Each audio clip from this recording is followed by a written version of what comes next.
방송 김고은의 행복한 저녁 즐거운 라디오.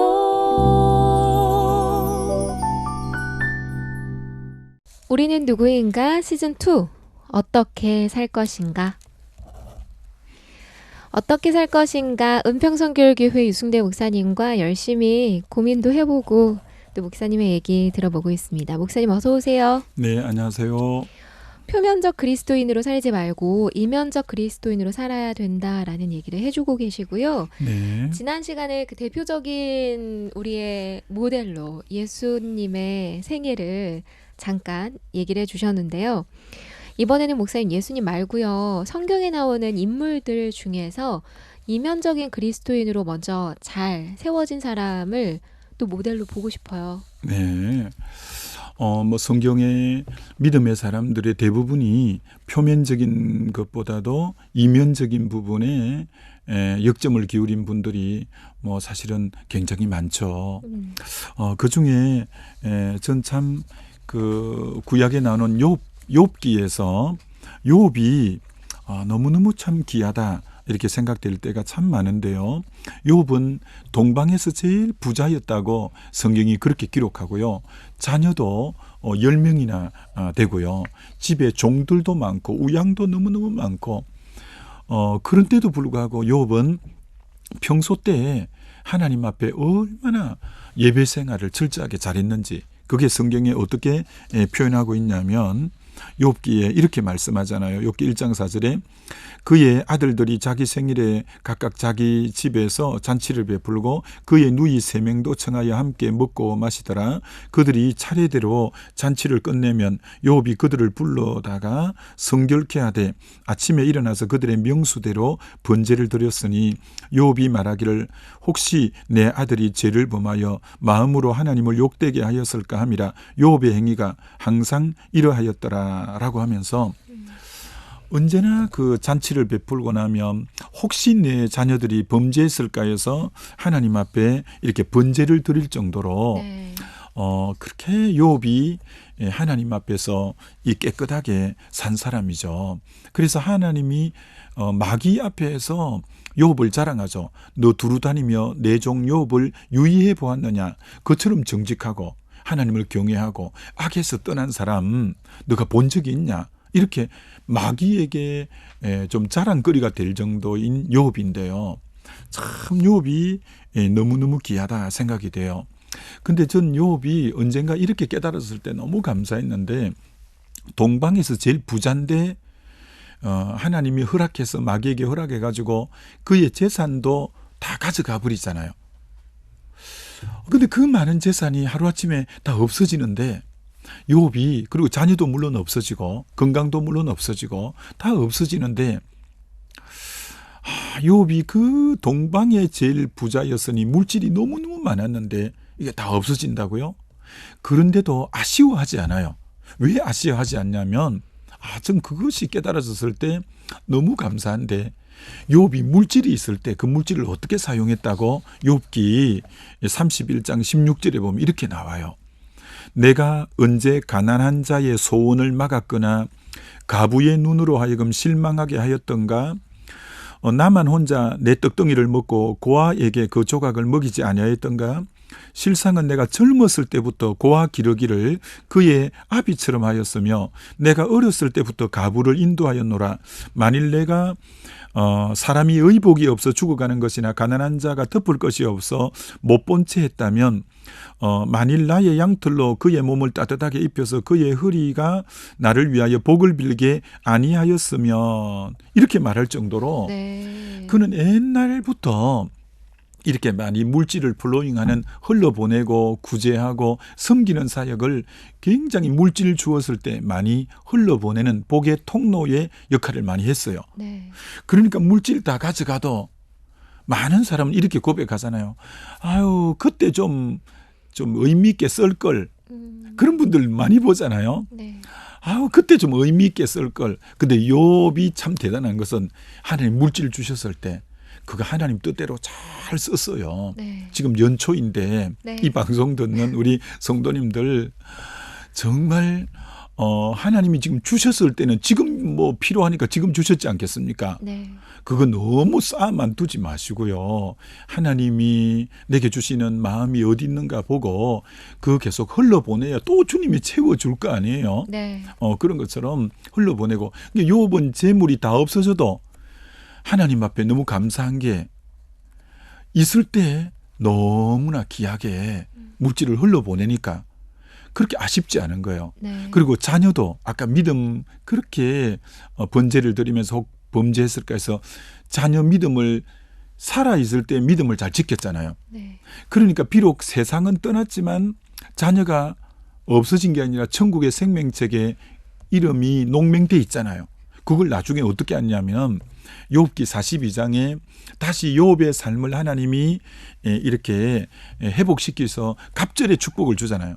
그러니까 갑절의 축복을 줄 때 자녀는 10명인데 갑절이면 20명인데 20명을 안 주고 10명만 주거든요. 네. 왜 그러냐면 자녀 10명이 없어진 게 아니라 그 없어진 게 아니라 자녀가 하늘에 천국에 있기 때문에 10명만 줘도 2배가 되는 거죠. 그런 것처럼 참 욥이 너무 고마운 것은 자녀가 있을 때 믿음 생활에 최대한 내 품에 있을 때 경건 생활을 해서 믿음을 잘 전수했고요. 그래서 그 자녀가 비록 이 땅을 떠나가도 물론 유괴증으로 생각하면 너무 슬프나 아프지만 그러나 믿음 지키고 천국 갔으니까 네. 든든했어요. 재물도 너무 아깝다가 아니라 있을 때 정말 주님 뜻대로 많이 흘러보냈어요. 네. 그러니까 욥이 재물이 다 없어지고 자녀가 다 없어지고 건강이 다 없어져도 주신 자도 여호와시요 취하신 자도 여호와시니 내가 여호와를 찬양하리로다 라고 할 수 있었던 것은 그러니까 그의 무게중심이 만약에 표면 드러나는 동방의 제일 부자다 이런 것에 무게중심이 있다면 그거 없어지면 자기도 넘어져 버리지 않겠어요. 네. 근데 그는 그렇게 표면적인 게 많아도 평소에 이면에 보이지 않는 하나님께 뿌리를 두면서 하나님의 마음을 따라 자녀 교육시켰고 하나님의 마음을 따라 물질을 흘러보냈고 언제나 이면에 마음을 두고 살았기 때문에 그는 표면이 다 없어져도 하나님을 그대로 찬양하고 할 수 있었던 그런 면들이 너무 아름다운 삶이다. 이렇게 생각될 때가 참 많죠. 네. 욥 말고는 다른 인물은 없나요? 아니, 너무 많죠. 예를 들어서 다윗 같은 경우를 보면요.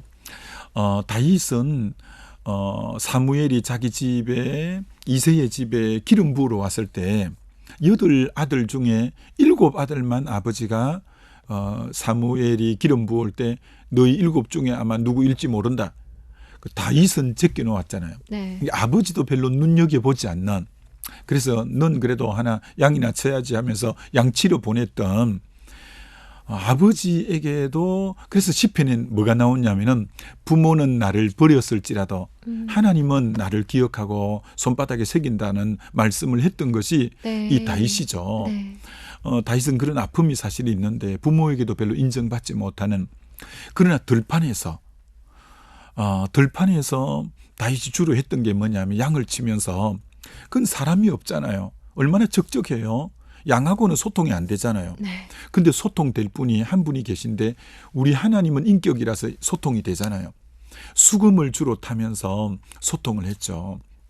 그래서 그가 워낙 들판에 수금을 많이 탔기 때문에 나중에 왕이 우리나라에 수금 제일 잘 타는 사람 구할 때 다윗이라고 누구나 이구동성으로 말할 정도로 그는 그렇게 하나님을 찬양하기를 좋아했어요. 네. 찬양이 왜 중요하냐면 시편 22편 3절에 다윗의 쓴 시에서 이스라엘의 찬양 가운데 거하시는 주여 주는 거룩하시니다. 찬양을 할 때마다 주님의 임재가 가득했어요. 그걸 뭘로 알 수 있냐면 나중에 곰과 사자가 양무리들에게 나타나잖아요. 네. 그럼 그때 곰이나 지금 곰이나 마찬가지입니다. 그죠? 그런데 다윗이 딱 나가가지고 아니 이게 평소에 주의 임재가 없다면 곰을 보면 뭐 혼비백산하겠죠. 그러면 날 양 몇 마리 없어져도 내가 살아야죠. 근데 다윗은 주의 임재 가운데서 언제나 이면적으로 드러나는 면이 아니라 숨어있는 그런 게 진짜 나는 사람 앞에 드러날 때 나가 내가 아니라 혼자 있을 때 내 모습이 진짜 내 모습인데 네. 다윗은 혼자 있을 때 언제나 주님과 함께 있었던 너무나 이면이 표면적인 부분이 아닌 이면이 든든한 사람이에요. 그러니까 하나님이 그를 사실은 귀하게 들어쓰고 골리앗 앞에 나갔을 때도 전부 사울 왕과 다른 사람들은 넌 안 돼, 넌 안 된다니까 막 이렇게 했잖아요. 전부 표면만 보고 말하잖아요. 근데 이면이 든든한 다윗이 만군의 여호와 이름으로 나가서 넉넉히 이기고 남잖아요. 네. 그리고 나중에 골리앗을 이겼을 때 여인들이 창하여 가로되 사울의 죽인 자는 천천히요 다윗의 죽인 자는 만만이라 하잖아요. 근데 이 사울은 쏙이 없는 사람이니까 사람들의 평가에 막 너무 혈기를 내고 전전긍긍하잖아요. 다윗은 만만이라 했지만 사람들의 평가에 너무 연연하지 않고 그가 딱 중심을 지킬 수 있었던 것이 이면의 사람이기 때문에 그래요. 저는 2020년 정말 이 방송을 듣는 우리 청취자 여러분들이 드러나는 표면보다는 이면에 더 역점을 기울이는 욥처럼 다윗처럼 그렇다면 여러분이 이면에 역점을 기울일수록 2020년도에 표면의 열매는 많을 것이다. 네. 이걸 저는 확신할 수 있으니까 네. 우리 모두 더 주님의 품을 파고들고 이면에 더 역점 기울여 보는 저와 여러분이 되었으면 좋겠습니다. 네, 여러분 모두 속이 든든한 사람 되셔서 하나님과의 관계로 내공 백단 쌓으셔서 넉넉하게 2020년 살아가시길 바랍니다. 오늘 여기까지 하겠습니다. 은평선교교회 유승대 목사님이셨고요. 영상의 이육주 실장님이었습니다. 고맙습니다. 네, 감사합니다.